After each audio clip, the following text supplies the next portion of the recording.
Əlinin qızı Zeynəbi İbn Ziyadın məclisinə daxil elədilər. Alim əmmaməsini çıxartdı, dedi, day, nə oxuyacaqsan bundan sonra? Heç nə oxuma. Zeynəb hara, İbn Ziyadın fəsad məclisi hara? Elə burada diyan, bəsdir, day, heç nə oxuma mənə. Deyir, elə ağladı orada. Sonra Yezdin məclisində. Deyirlər ki, Zeynəb möhkəm danışdı, Yezdi susturdu. Amma deyir, sonradan çıxışını qutaran kimi Zeynəbə bir qəm gəldi, başladı deyir, ağlamağa.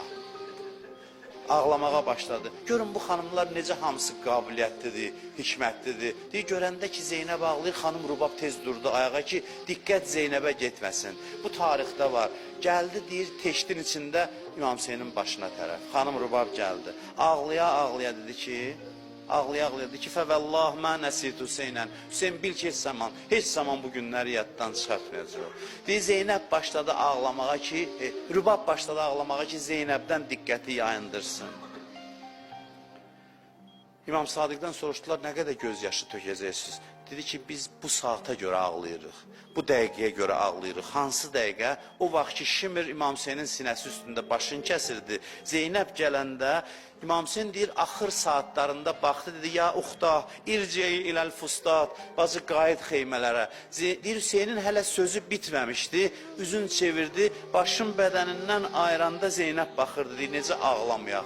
Hələ sözü tamamlanmamışdı. O bədəni necə gördü xanım Zeynəb? Elə vəziyyətdə gördü ki, sual verdi. Dedi, əntə əxi, sən mənim qardaşımsan? Sən mənim qardaşım Hüseynsən?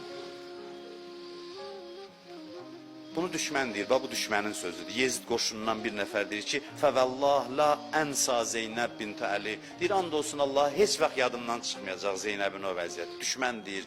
Deyib, baxdı, fəəbkət vəllah kullə sədiqin və əduv.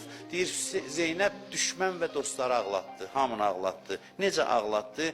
Peyğəmbəri yadına saldı. Hüseynin başsız bədənin görən kimi üzün çevirdi, Mədiniyə salam verdi. Sallallahu aleyke ya Resulallah. Ey Allahın Peyğəmbəri salam olsun sənə. Haza Hüseynükə murammilun biddima muqatta'ul a'za. Bu sənin Hüseynindir, o qanına boyanıb. Gəl bax gör, sinöndə bəslədiyin uşağı hansı hala qoyublar, bədənini, üzvlərini bir-birindən ayırıblar, qarət eləyiblər. Sonra dedi ki, və bənatükə səbayən, bax, qızlarımın qolları bağlıdır, əsir aparırlar. Ondan sonra baxdı Hüseynə, dedi, Hüseyin, mən qaldım və başsız bədənin, mən qaldım və tikə-tikə olan cəsədün, mən qaldım və şəhid cənazələri, mən qaldım və əsir qızlar qaldı. Hüseyin, döyülən qızları necə aram eləyim?